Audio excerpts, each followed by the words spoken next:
What's happening? Welcome to the General Tire Jim Beaver Show. This is my weekly rant. I know we've been a little bit slow to get these out since last year, but we're going to be back on a regular basis. The reason why I've been so damn slow is because I've been so damn busy between TV, X Games, the regular edition of this show, and everything else, and my misadventure life stuff. Man, it has been busy. Also, snowboarding. Yes, I've been snowboarding like crazy. We're going to talk about today, but weekly rant. We got 4 topics today for you. Number 1, we got to talk about Olympic hockey. Yes, Olympic hockey. We're talking about that, and what an amazing weekend for U.S. Both the men's and women's team going 2-1 over Canada in OT. Both of them back to back, pretty much the same storyline, the same outcome. Insane. I mean, the women, we knew they were going to be stacked. They had a real good shot at gold. I'll be honest with you. The men, I don't know that anybody saw that coming. I mean, Canada was like the freaking U.S. dream team from 1992 in basketball. That's what Canada was bringing. Men knocking them off the perch, taking home the W in true Olympic fashion. And I think one of the coolest things that I love about the Olympics and countries competing in the Olympics, and I'm not just talking the United States. I mean, every country, United States, Canada, I mean, Germany, Italy, whatever, England, UK. I mean, it's one of those where we have so many things internally that we're talking about right now, politically, socially, economically. Like, we've got everybody in our country at odds right now. And the one unifying factor the past 2 weeks has been our men and women competing overseas in Italy in the Olympics. It gave us one common goal that everybody in this country was rooting for and going after. And I think that's the magic of the Olympics, and that moment when both the men and women won the gold medal. Absolutely amazing. Everybody on social media came together as one, and it was epic. And not just that, I mean, every moment, where the U.S. won a medal or won gold, we were pulling for our men and women all together as a country in a unifying way. And to me, that is something that's absolutely special, and hoping we can parlay this sense of country and pride in what we do and parlay it in the coming weeks and months, and it brings us a little bit closer together. So yes, Olympics. And I got to talk about snowboarding. I mean, obviously as a part of the Olympics, but as a whole, I mean, I've been snowboarding the past couple of years.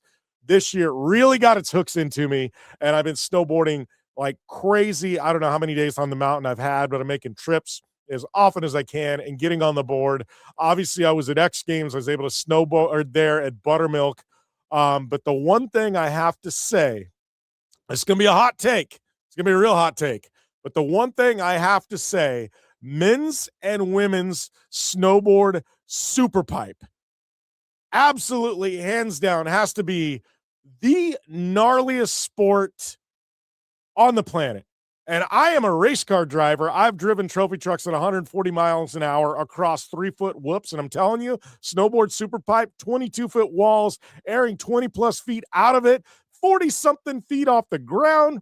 I am telling you, snowboard superpipe, unless you've stood at the base of a superpipe, you have absolutely no idea how insane it is. The height, the talent, the speed, the risk. And, I've jumped dirt bikes, obviously not 80-foot gaps. I've been on snowmobiles. I appreciate everything all of these men and women do. But I'm telling you, snowboard superpipe, to me, it is absolutely the most insane action sport sport on the planet. And I'm taking skydiving, wingsuits into the equation. Snowboard superpipe, everything is against you. Like, everything is against you. You're supposed to fail, and you don't.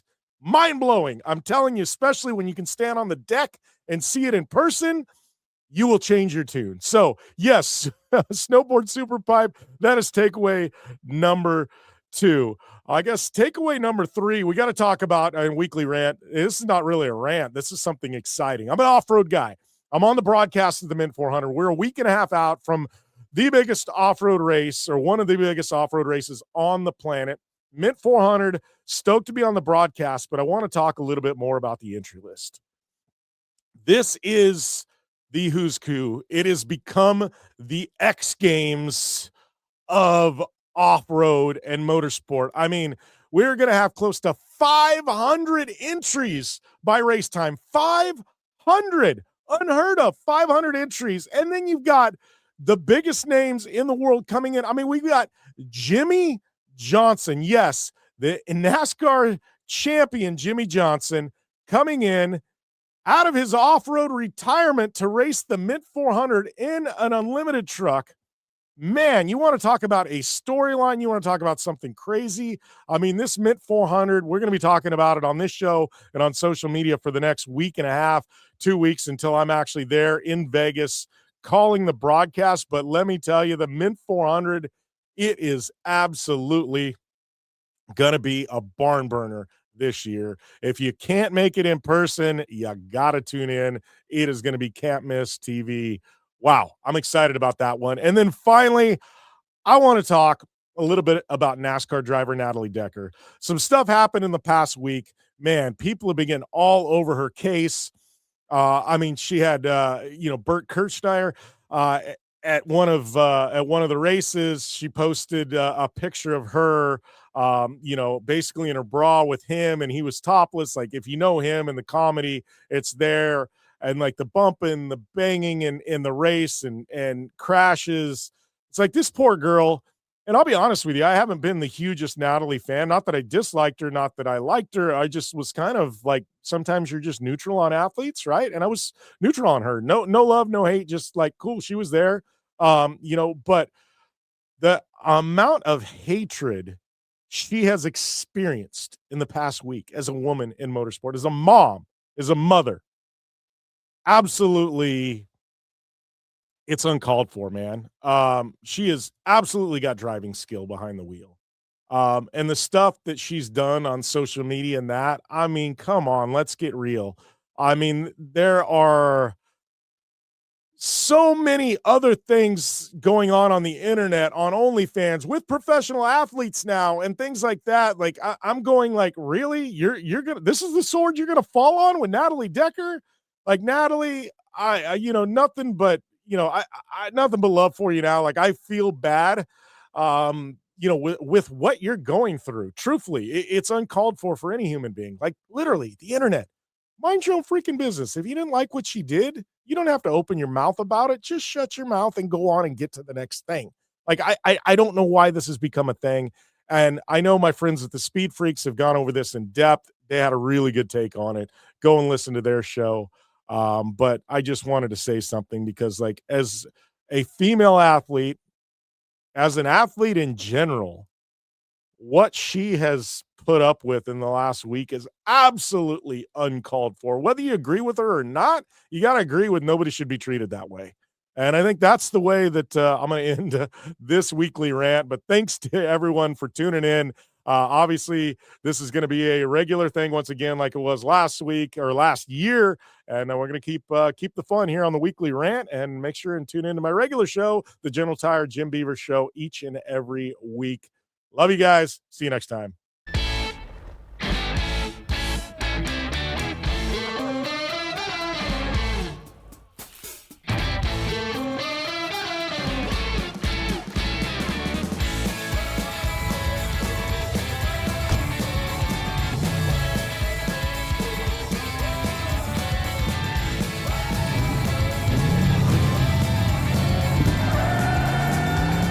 Whatever you do, General Tire delivers.